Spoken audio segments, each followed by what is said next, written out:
Сәлем достар. Бүгін өте жұмсақ тәтті бауыр котлетінің рецептімен бөлісемін. Сіздермен бірге болған меруерт. Видеода көріп тұрғандарыңыздай барлығын мясорубкадан өткізіп аламыз. Бауырды, картошканы, пиязды, оған жұмыртқаны қосып, жақсылап тұрып араластырамыз. Тұзды, сүтті, перцті үстінен қосамыз по вкусу. Араластырып, үстінен жайлап ұнды қосып, венчиктің көмегімен араластырамыз.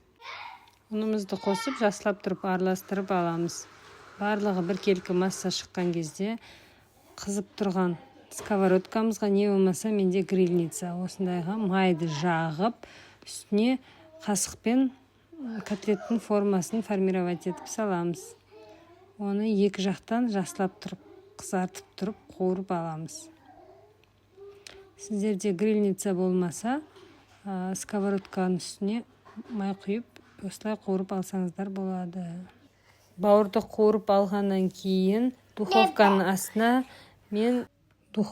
астына жақсылап тұрып буладым. Негізінде сіздерге қазанға булауға кеңес берер едім.